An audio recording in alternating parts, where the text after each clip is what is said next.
Hello everyone, मैं अलका आपका फिर से स्वागत करती हूँ अपने यूट्यूब चैनल अंग्रेजी मैम में। तो मैं आशा करती हूँ कि जितना भी अभी तक मैंने अपने यूट्यूब चैनल में पढ़ाया आपको सब कुछ समझ में आया होगा। हर रोज़ मैं एक नई वीडियो के साथ एक नए टॉपिक के साथ आती हूँ आपके सामने। ऐसे ही आज मैं एक नया टॉपिक टेंस, जिसे हम कहते हैं इंग्लिश में और हिंदी में काल कहते हैं, वो लेकर आई हूँ आप सभी लोगों के लिए। और मैं कोशिश करूँगी कि मैं टेंसेस में अपना बेहतर से बेहतर आपको सिखा पाऊँ, समझा पाऊँ। तो चलिए टेंसेस सीखते हैं।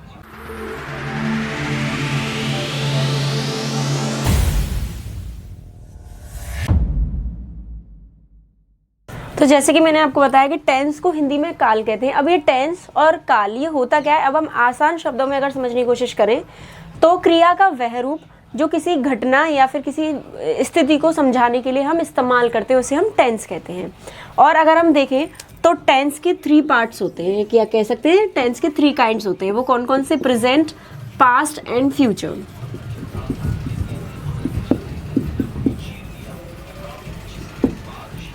प्रेजेंट टेंस, प्रेजेंट टेंस यानी वर्तमान समय में जो कार्य चल रहा है उसे हम प्रेजेंट टेंस कहते हैं। पास्ट टेंस यानी भूतकाल, जो पास्ट में हो चुका है, यानी जो पिछले दिनों हो चुका है, अगर वो काम निकले हुए कल में भी हुआ है तो उसे भी हम पास्ट का नाम देंगे या पास्ट टेंस में उसे सॉल्व करेंगे। नेक्स्ट है आपका फ्यूचर, चाहे वेरी नेक्स्ट डे हमारा वो काम होने वाला हो लेकिन हम उसे नाम देंगे फ्यूचर का, मतलब होने वाले काम के लिए। हो चुके काम के लिए पास्ट, होने वाले काम के लिए फ्यूचर, और अभी जो हम काम कर रहे हैं उसके लिए हम प्रेजेंट का यूज़ करते हैं। अब इनके नीचे हमारे 4 पॉइंट्स होते हैं, या कह सकते हैं 4 इनके भी काइंड्स होते हैं जिन्हें हम पढ़ेंगे और सीखेंगे। तो सबसे पहले हम ले लेते हैं प्रेजेंट। प्रेजेंट के अंदर क्या क्या है, कैसे उसे हम समझेंगे, कोशिश करेंगे आसान शब्दों में समझाने की, और कोशिश करेंगे कि आपको अच्छे से समझ में पूरा टॉपिक आए। तो चलिए शुरू करते हैं हम प्रेजेंट टेंस से। तो पहले जैसे मैंने बताया कि प्रेजेंट, पास्ट और फ्यूचर हमारे टेंसेस के 3 पार्ट होते हैं। उसके बाद प्रेजेंट, पास्ट और फ्यूचर इन तीनों के ही 4 पार्ट होते हैं। वो कौन से होते हैं वो हम देखेंगे। हमने देखा फर्स्ट वाला indefinite, present indefinite tense. Indefinite यानी सिंपल टेंसेस जिन्हें हम सॉल्व करेंगे। नेक्स्ट आ जाता है present continuous tense. Present continuous tense वो सारे टेंसेस होते हैं जिनमें कंटिन्यूटी में वर्क चल रहा है, मतलब चलता ही चला जा रहा है। ठीक है। नेक्स्ट प्रेजेंट परफेक्ट टेंस, जो कि काम हमारा हो चुका है। ठीक है। नेक्स्ट आ जाता है हमारा प्रेजेंट परफेक्ट कंटिन्यूअस। इसका मतलब जो काम हो चुका है लेकिन हो सकता है कि कंटिन्यू भी हो रहा होगा, तो उसके लिए हम प्रेजेंट कंटिन्यूअस टेंस का मतलब हो चुका होगा, ऐसे वाले जो सेंटेंस होते हैं उन्हें हम प्रेजेंट कंटिन्यूअस टेंस कहते हैं। वैसे ही हमारे पास में भी past indefinite tense, past continuous tense, past perfect tense, past perfect continuous tense. Same future में भी future indefinite tense, future continuous tense, future perfect tense, future perfect continuous tense. तो सबसे पहले हम फर्स्ट वाले से शुरू करेंगे, इसका मतलब प्रेजेंट से शुरू करेंगे, और प्रेजेंट के भी हम फर्स्ट पार्ट से शुरू करेंगे जिसका मतलब है हमारा प्रेजेंट इंडेफिनिट टेंस। तो हमने यहाँ पे सबसे पहले लिया है प्रेजेंट इंडेफिनिट टेंस। तो प्रेजेंट इंडेफिनिट टेंस हमारा क्या कहलाता है? प्रेजेंट इंडेफिनिट टेंस को हम दूसरी लैंग्वेज में हम प्रेजेंट सिंपल टेंस के नाम से भी जानते हैं।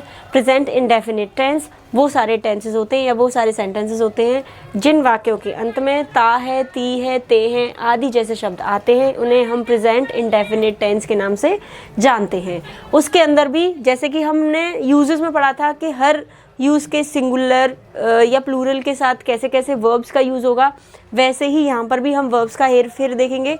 उसके साथ साथ कैसे हमने अफर्मेटिव, नेगेटिव, इंटरोगेटिव ये सारे सेंटेंसेस पढ़े थे, वैसे ही इनमें भी वही सारे सेंटेंसेस आएंगे। तो शुरू करेंगे, हम देखेंगे।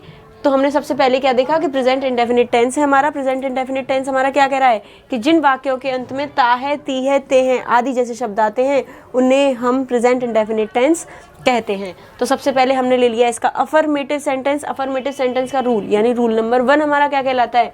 सब्जेक्ट प्लस वर्ब की फर्स्ट फॉर्म के साथ एस या E S plus object. S या ई एस डिपेंड करता है हमारा किस पे?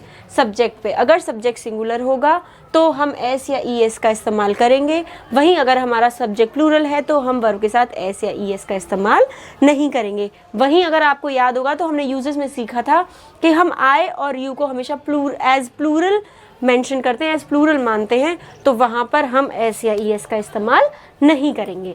तो अब जो हमने फर्स्ट एग्जाम्पल लिया है, मैं क्रिकेट खेलता हूँ, उसको अगर हम ट्रांसलेट करेंगे तो किस तरीके से करेंगे?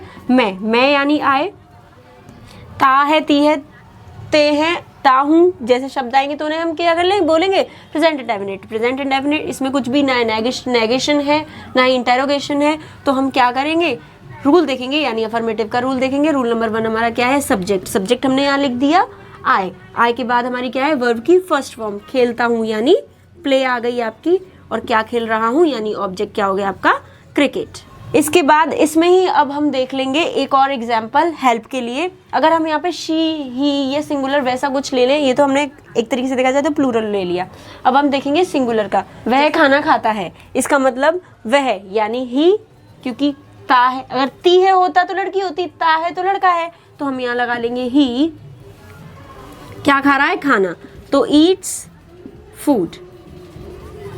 आई होप अफर्मेटिव यानी रूल नंबर 1 का आपको ये अच्छे से समझ में आ गया होगा। अब हम चलते हैं रूल नंबर 2, इसका मतलब नेगेटिव सेंटेंसेस की तरफ। हम सेकंड रूल यानी हम नेगेटिव सेंटेंसेस की तरफ बढ़ चुके हैं और हम देख रहे हैं कि हमारे नेगेटिव सेंटेंस का रूल नंबर 2 क्या कहता है कि सब्जेक्ट सेम था, डू नॉट या डज नॉट। क्योंकि हमारा इंडेफिनिट है तो वहाँ पर हम नॉट सिंगल नहीं लगाएंगे, डू या डज की हेल्प लेंगे, क्योंकि हमारी यहाँ पर कोई भी हेल्पिंग वर्ब नहीं है। आगे के जब टेंसेस हम पढ़ेंगे, आगे के जब हम सेंटेंसेस देखेंगे तो उसमें हम हमेशा देखेंगे कि हेल्पिंग वर्ब के साथ नॉट का यूज़ होता है, क्योंकि यहाँ पर कोई भी हमारी हेल्पिंग वर्ब नहीं होती इंडेफिनिट टेंस में, इसलिए हम हमेशा डू या डज का इस्तेमाल करते हैं।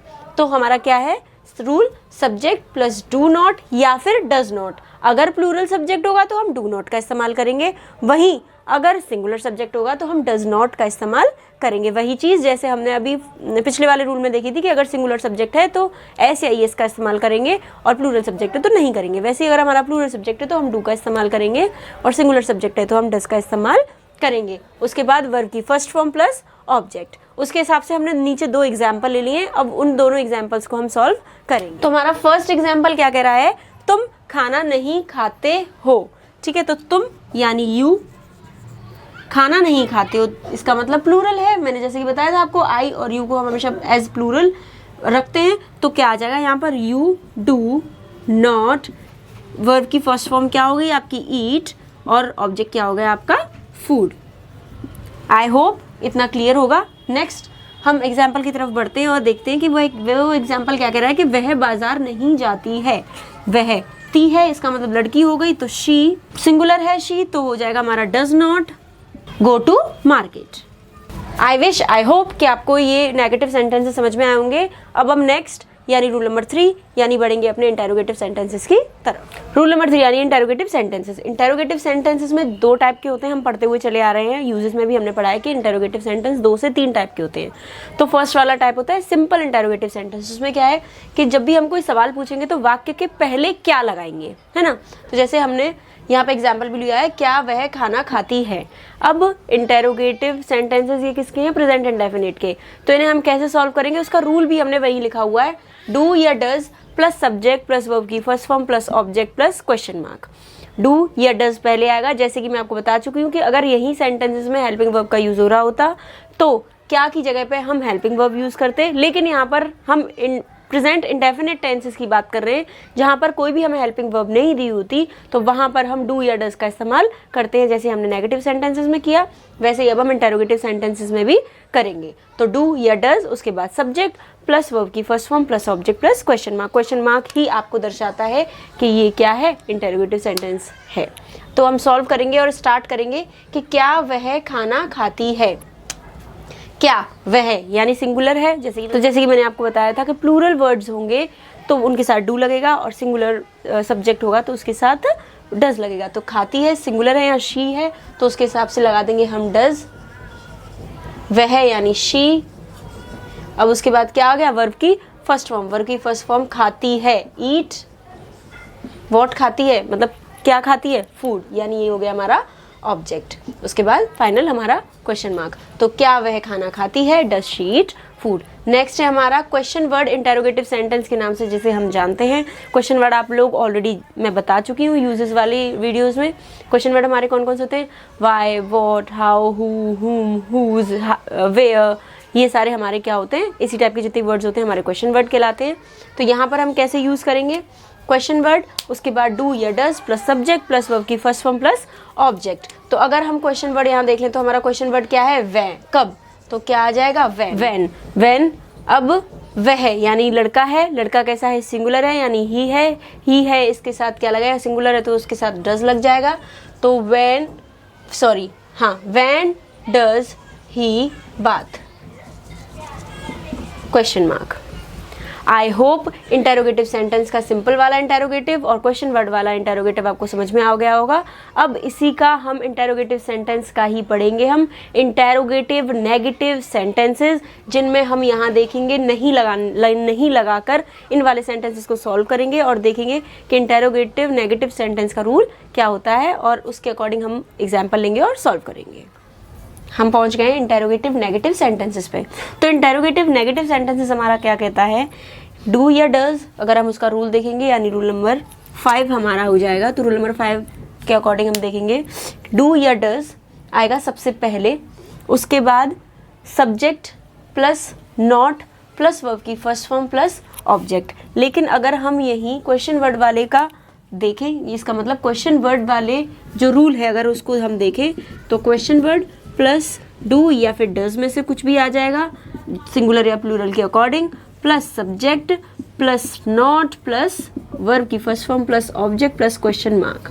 ये हो जाएगा आपका क्वेश्चन वर्ड वाले का रूल, यानी हो गया है हमारा रूल नंबर 6। तो अब हमने इसका भी एक एग्जाम्पल ले लिया है और इसका भी एक एग्जाम्पल ले लिया है। दोनों ही रूल के अकॉर्डिंग हम दोनों ही एग्जाम्पल्स को सॉल्व करेंगे और सीखेंगे समझेंगे।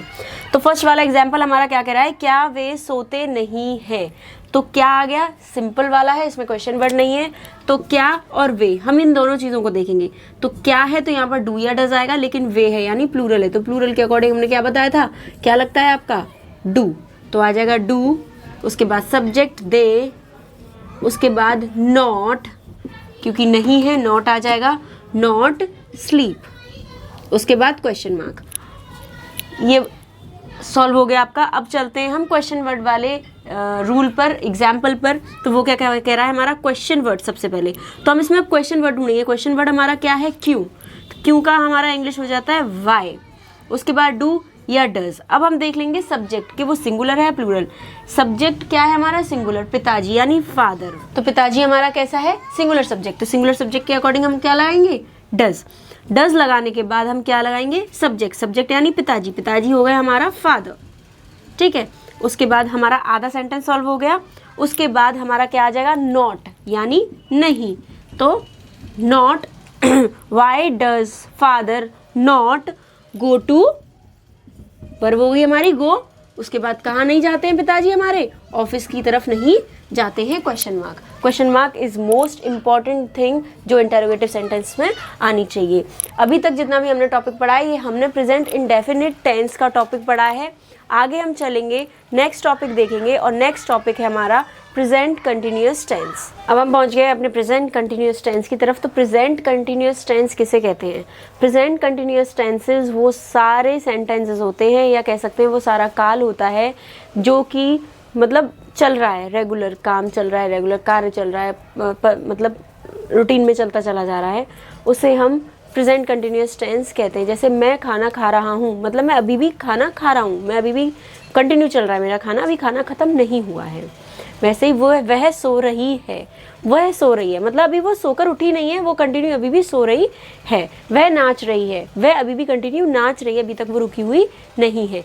तो अगर हम आसान शब्दों में अगर समझेंगे और कहेंगे या सोचेंगे तो जिन वाक्यों के अंत में रहा है, रही है, रहे हैं आदि जैसे शब्द आएंगे उन्हें हम प्रेजेंट कंटिन्यूअस टेंस कहेंगे। यानी कि जहाँ भी जिस भी वाक्य में आपको रहा है, रही है, रहे हैं या ऐसे टाइप के जितने भी शब्द हैं वो आ जाए तो वो हम फटाफट से देख के बता सकते हैं कि ये हमारा प्रेजेंट क्या है, कंटिन्यूअस टेंस है।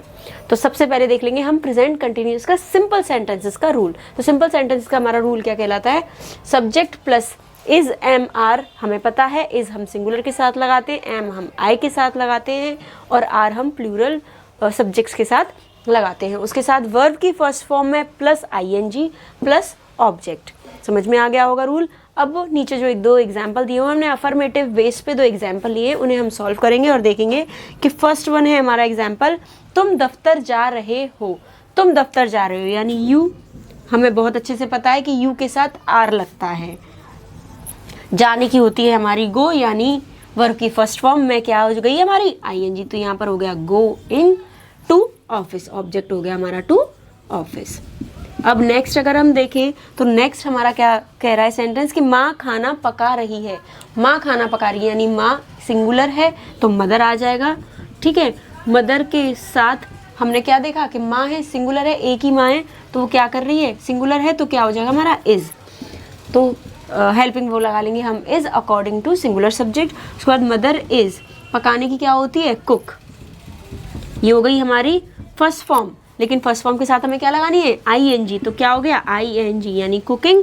क्या पका रही है माँ, खाना, cooking food, mother is cooking food. I hope affirmative के मैंने जो 2 एग्जाम्पल दिए हैं वो आपको समझ में आए हैं।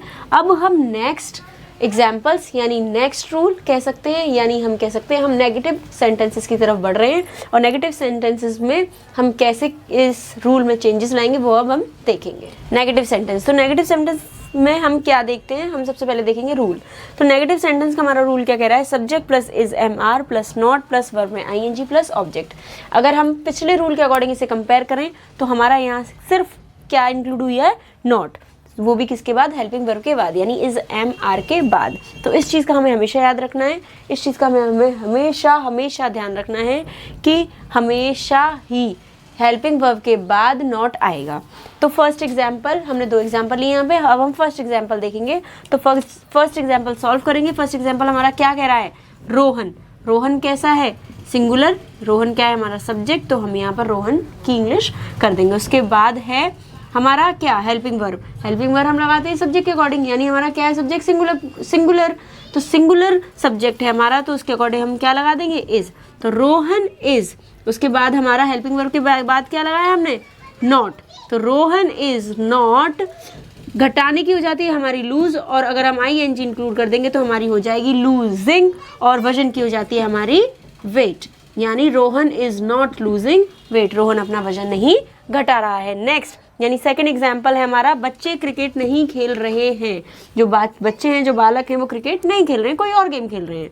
तो सबसे पहले हम क्या देखेंगे उसमें, सब्जेक्ट क्या है हमारा, बच्चे, बच्चे यानी चिल्ड्रन। चिल्ड्रन के बाद चिल्ड्रन हमारा प्लूरल है तो प्लूरल के साथ हम लगाते हैं आर, तो चिल्ड्रन आर नॉट।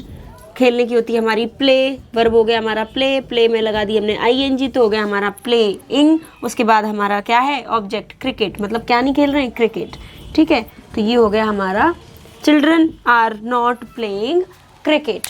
ये हमारे नेगेटिव सेंटेंसेस के 2 एग्जाम्पल हो गए। अब हम तीसरे की तरफ चलेंगे, यानी अपने इंटरोगेटिव सेंटेंस की तरफ चलेंगे, जिसके अंदर हम पढ़ेंगे 3 चीज़ें। एक तो सिंपल इंटरोगेटिव सेंटेंस, एक क्वेश्चन वर्ड इंटरोगेटिव सेंटेंस और एक इंटरोगेटिव नेगेटिव सेंटेंस। चलिए अब हम आ गए अपने इंटरोगेटिव सेंटेंस की तरफ। तो इंटरोगेटिव सेंटेंस हमारा क्या कह रहा है, इंटरोगेटिव सेंटेंस का रूल हमारा कहता है कि इज MR लगाएंगे हम सबसे पहले सेंटेंस में, अगर हमें स्टार्टिंग में क्या दे रखा है तो is MR plus subject plus verb में ING प्लस ऑब्जेक्ट। अगर आप नोटिस कर पा रहे होंगे तो इन रूल्स में बहुत ही माइनर सा डिफरेंस है। हमारा नॉट था तो हमने सब्जेक्ट के बाद यानी हेल्पिंग वर्ब के साथ सब्जेक्ट के बाद हमने नॉट का यूज़ कर दिया था।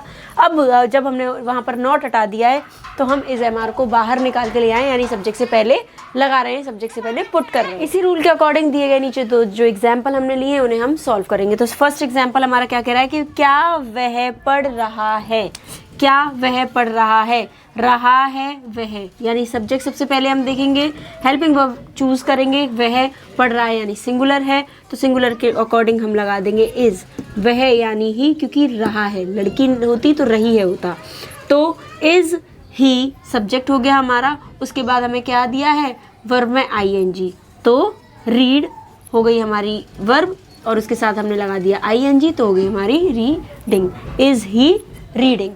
सेकेंड एग्जाम्पल है हमारा, क्या वे गाड़ी चला रहे हैं, वे यानी दे कैसा है हमारा प्लूरल, तो हम क्या लगाएंगे सबसे पहले आर, तो आर दे क्या कर रहे हैं, वे गाड़ी चला रहे हैं, तो चलाने की हो जाएगी पहले हम क्या लिखेंगे, ड्राइव, तो ड्राइव क्योंकि वर्ब में ING तो हम क्या लगा देंगे, इंग, तो यानी आर दे ड्राइविंग, क्या चला रहे हैं वे, गाड़ी, तो आर दे ड्राइविंग व्हीकल, तो आर दे ड्राइविंग व्हीकल। उसके बाद लास्ट में क्वेश्चन मार्क, जैसे कि मैं हमेशा से कहती आ रही हूँ, क्वेश्चन मार्क ही आपकी क्या है, इंटरोगेटिव सेंटेंस की सबसे बड़ी और अहम पहचान है कि अगर क्वेश्चन मार्क है तो इसमें सवाल पूछा जा रहा है, सामने से देखकर आप बता सकते हैं कि इंटरोगेटिव सेंटेंस है, हमें इसे इंटरोगेटिव सेंटेंस में चेंज करना है, हमें इसे इंटरोगेटिव सेंटेंस को हमें रूल के अकॉर्डिंग चेंज करना है। रूल कौन सा होगा? इंटरोगेटिव सेंटेंस का।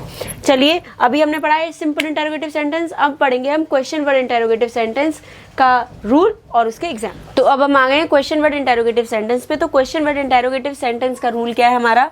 तो सबसे पहले हम क्वेश्चन वर्ड इंटरोगेटिव सेंटेंस में लगाते हैं क्वेश्चन वर्ड, उसके बाद helping verb is am are में से कोई भी, उसके बाद सब्जेक्ट, उसके बाद वर्ब में आईएनजी प्लस ऑब्जेक्ट। ये होता है हमारा रूल। रूल के अकॉर्डिंग ही हमने जो दो नीचे एग्जाम्पल लिए हैं उन्हें हम सॉल्व करेंगे। तो सबसे फर्स्ट एग्जाम्पल हमने लिया है, उसे हम देखेंगे और सॉल्व करेंगे। तो फर्स्ट एग्जाम्पल हमारा क्या कह रहा है कि वह कार क्यों चला रही है। तो सबसे पहले अगर हम रूल के अकॉर्डिंग देखेंगे तो क्वेश्चन वर्ड आएगा। क्वेश्चन वर्ड यहाँ पर हमारा क्या है? क्यों। तो क्यों को हम इंग्लिश में कहते हैं वाई। रही है यानी सिंगुलर है तो हम यहाँ पर लगा देंगे इज। वाई इज सब्जेक्ट यानी वह रही है तो हो जाएगा हमारा she. Why is she. Drive होती है, जैसे कि हमने लास्ट इंटरोगेटिव सेंटेंस के उसमें पढ़ा था कि वर्ब हमारी चलाने की ड्राइव होती है, तो हम लिख देंगे ड्राइव। ड्राइव के बाद हो जाएगा हमारा आईएनजी, तो ड्राइविंग क्या चला रही है? Car. Why is she driving car. Question mark हमारा इंपॉर्टेंट एलिमेंट है इंटरोगेटिव सेंटेंस के साथ लगाने का, या इंटरोगेटिव सेंटेंस को पहचानने का, या इंटरोगेटिव सेंटेंस को बताने का, दिखाने का जरिया है हमारा। नेक्स्ट है हमारा सेकंड एग्जांपल, मैं बाजार कैसे जा रही हूँ। कैसे जा रही हूँ मैं बाजार, तो कैसे हमारा हो गया क्वेश्चन वर्ड। तो हमारा कैसे की इंग्लिश क्या होती है? हाउ। मैं यानी क्या हो गया? आई। आई के साथ हम किसका इस्तेमाल करते हैं? एम का। तो हाउ एम आई। जाने की हो गई हमारी गो। आईएनजी हम हमेशा लगा रहे हैं कंटिन्यूअस में, तो गोइंग टू मार्केट। मार्केट हो गया हमारा ऑब्जेक्ट, उसके बाद क्वेश्चन मार्क। ये हो गया हमारा सेकंड एग्जांपल भी सॉल्व। आशा करती हूँ मैं जितना भी आपको बता रही हूँ, पढ़ा रही हूँ, आपको समझ में आ रहा होगा। अब लास्ट हमारा इंटरोगेटिव सेंटेंस का बचा है इंटरोगेटिव नेगेटिव सेंटेंस। चलिए उसे भी एक बार देख लेते हैं और उसके रूल को भी एक बार समझ लेते हैं, सीख लेते हैं, पढ़ लेते हैं। अब आ गए हम इंटरोगेटिव नेगेटिव सेंटेंस की तरफ। इंटरोगेटिव नेगेटिव सेंटेंस के रूल को बताने से पहले मैं आपको ये बता देना चाहती हूँ कि इंटरोगेटिव नेगेटिव सेंटेंस जो है उसमें मैंने दोनों के ही एग्जाम्पल नीचे आपको दे दिए हैं। एक तो क्वेश्चन वर्ड इंटरोगेटिव सेंटेंस वाला इंटरोगेटिव नेगेटिव सेंटेंस के का भी एक एग्जांपल ले लिया है, और एक इंटरोगेटिव नेगेटिव का नॉर्मल एग्जांपल ले लिया। मतलब मैंने दोनों ही एग्जांपल को समझा दिया है। मैं रूल उसके हिसाब से बता दूंगी कि उसमें क्या है, सिर्फ एक वर्ड का डिफरेंस आएगा, उसके अलावा रूल सेम है, कोई भी उसमें डिफरेंट नहीं है या कोई भी उसमें चेंजेस नहीं है। तो रूल हमारा इंटरोगेटिव नेगेटिव सेंटेंस का क्या है? Is am are plus subject plus not. हमेशा हमें एक चीज़ का ध्यान रखना है, जब भी हम इंटरोगेटिव सेंटेंस में इंटरोगेटिव नेगेटिव सेंटेंस को सॉल्व करेंगे तो हमें हमेशा नॉट का ध्यान रखना है कि हम हमेशा नॉट सब्जेक्ट के बाद ही लगाएंगे। चाहे आप कोई भी सेंटेंस, कोई भी टेंस, किसी को भी कैसे भी कहीं भी चेंज कर रहे हैं, आप हमेशा इंटरोगेटिव नेगेटिव सेंटेंस अगर आपको कहीं दिया हुआ है तो सब्जेक्ट के बाद ही नॉट का इस्तेमाल करें। ये फोकस करने वाली चीज़ है। तो फर्स्ट एग्जांपल हम देख लेंगे, क्या तुम ऑफिस नहीं जा रहे हो। तो क्या के अकॉर्डिंग हम पहले सब्जेक्ट देखेंगे। तो सब्जेक्ट है हमारा तुम यानी यू। यू के साथ हम लगाते हैं आर, तो आर यू। नॉट जाने की गो, आईएनजी गोइंग टू ऑफिस। ये हो गया आपका एक फर्स्ट वाला एग्जाम्पल सॉल्व। नेक्स्ट वाला जो एग्जाम्पल है यानी जो सेकंड वाला एग्जाम्पल है वह मैंने क्वेश्चन वर्ड के अकॉर्डिंग ले लिया है, क्योंकि इसमें बीच में क्वेश्चन वर्ड दिया हुआ है तो मैंने वो क्वेश्चन वर्ड के अकॉर्डिंग ले लिया है। तो यहाँ पर सिर्फ एक चेंज होगा, वो क्या होगा कि स्टार्टिंग में हमारा क्वेश्चन वर्ड लग जाएगा और उसके बाद प्लस इज एम आर, बाकी सारा सेंटेंस हमारा सेम ही रहेगा। तो नीचे हम देख लेंगे उसका एग्जाम्पल। तो उसका एग्जाम्पल हमारा क्या कह रहा है, तुम कैसे फ़ोन नहीं चला रहे हो, ये है हमारा सवाल। तो सबसे पहले हमने क्या देखा, यहाँ पर क्वेश्चन वर्ड आएगा। तो क्वेश्चन वर्ड क्या है, कैसे। कैसे की हो जाती है हमारी हाउ तुम है तो फिर से हमारा आर आ जाएगा और उसके बाद यू के बाद आ जाएगा आपका नॉट, सॉरी प्लस लगा दिया है मैंने, यू के बाद आ जाएगा आपका नॉट। चलाने की हो जाती है यूज़। ठीक है, फ़ोन चलाना, फ़ोन को हमें वैसे नहीं चलाना है तो हम वॉक या वॉकिंग ये सब नहीं यूज़ करेंगे, हम फ़ोन हैंड से चलाते हैं तो हम यूज़ लिखेंगे। तो how are you not using phone, या यूजिंग मोबाइल भी आप लिख सकते हैं, यूजिंग फ़ोन लिख सकते हैं, जो आपकी इच्छा हो उसके अकॉर्डिंग आप लिख सकते हैं फ़ोन या मोबाइल। जैसे हम हाउस भी लिख लेते हैं, घर का होम भी लिख लेते हैं, तो उसी के अकॉर्डिंग चाहे हम फ़ोन लिखना चाहें हम फ़ोन लिख सकते हैं, हम मोबाइल लिखना चाहें हम मोबाइल भी लिख सकते हैं। दोनों ही मतलब चीज़ों का इस्तेमाल हम कर सकते हैं। अगर यह मोबाइल फ़ोन होता तो हम मोबाइल फ़ोन भी हम उसको बोल सकते थे या लिख सकते थे। तो नीचे हमने एग्जाम्पल क्या देखा कि तुम कैसे फ़ोन नहीं चला रहे हो, तो how are you not using phone या मोबाइल, ये हो गया आपका एग्जाम्पल। आई होप आपको प्रेजेंट कंटिन्यूअस टेंस में मैंने जितना भी पढ़ाया है वो समझ में आया होगा। यहाँ तक कि हमारे टेंसेस के प्रेजेंट के 2 हमारे टॉपिक्स क्लियर हो गए, यानी प्रेजेंट इंडेफिनिट टेंस और प्रेजेंट कंटिन्यूअस टेंस। अब नेक्स्ट और थर्ड टॉपिक है हमारा प्रेजेंट परफेक्ट टेंस। तो प्रेजेंट परफेक्ट टेंस के लिए आपको मेरी वीडियो ऐसे ही देखनी पड़ेगी कंटिन्यूअसली, और आपको देखना पड़ेगा मेरा नेक्स्ट वीडियो, क्योंकि मैं प्रेजेंट परफेक्ट और प्रेजेंट परफेक्ट कंटिन्यूअस दोनों टॉपिक को नेक्स्ट वीडियो में शूट करूँगी। और ऐसे ही मेरे चैनल के साथ बने रहिए, देखते रहिए मेरे वीडियोस, लाइक शेयर और कमेंट करते रहिए। मेरे चैनल को सब्सक्राइब कीजिए अगर आपको मेरी वीडियोस पसंद आ रही हैं। प्लीज़ मेरे चैनल पे जाके बेल आइकन दबाइए और मेरे नेक्स्ट वीडियो के लिए बिल्कुल रेडी रहिए कॉपी और पेन लेकर। Thank you.